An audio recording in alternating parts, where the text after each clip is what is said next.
à cette assemblée du CSA. Au nom de son Excellence, le colonel Assimi Goïta, président de la transition, chef de l'État, qui, en plus de m'avoir investi de sa confiance pour conduire le gouvernement, m'a chargé de vous transmettre ces chaleureuses et patriotiques salutations.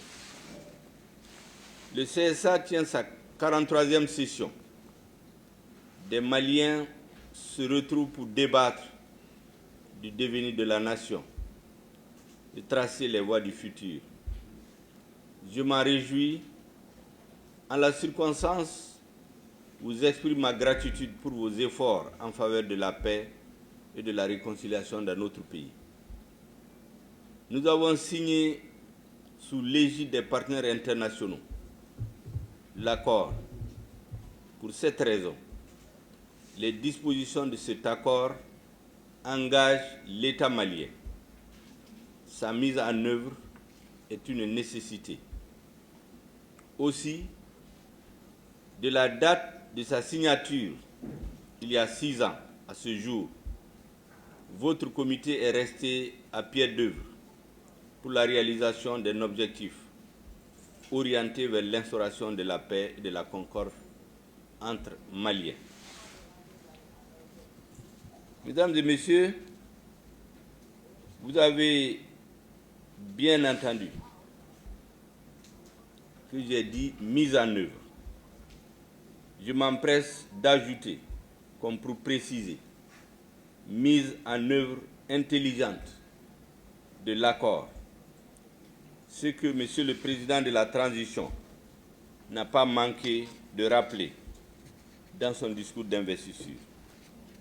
Qu'il me soit donc permis de rappeler avec force que l'accord pour la paix et la réconciliation issu du processus d'Alger, dans ses principes de base, affirme le respect de l'unité nationale, de l'intégrité du territoire national, de la souveraineté de l'État malien sur l'ensemble du territoire et le respect de la forme républicaine et laïque de l'État malien. Ces principes sont les seuls qui ne sont pas négociables. Il s'agit là de dispositions qui ne sauraient nullement être occultées. Et c'est bien sur cette base que les parties maliennes se sont engagées pour le règlement pacifique du conflit, qu'elles manifestent leur volonté de rechercher des solutions politiques, économiques et sociales comme condition d'une paix durable et définitive, synonyme d'éradication de tout conflit entre compatriotes. En outre, la médiation internationale conduite par la République sœur d'Algérie, comme les partenaires bilatéraux et multilatéraux, se sont engagés à demeurer mobilisés autour de l'objectif consistant à accompagner utilement les parties maliennes. Des attentes sont formulées à leur attention.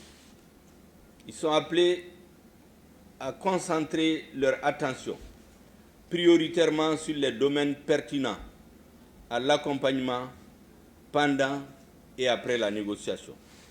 Ils apporteront une contribution en appoint, sans chercher en aucune manière à imposer des points de vue aux parties. Ils procéderont à des évaluations périodiques.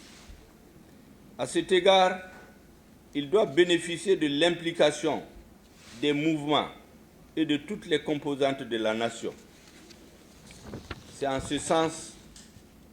ce sens seulement que nous atteindrons nos objectifs.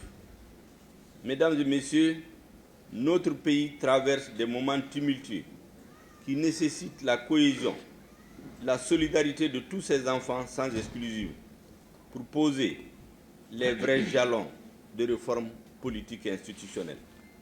Aussi, j'engage le gouvernement, avec l'appui du bureau du haut représentant du président de la transition, 1. à renforcer le portage politique de l'accord à travers sa vulgarisation, tout en envisageant des aménagements conformément à l'article 65 dans les meilleurs délais, pour une meilleure appropriation de l'accord par les Maliens.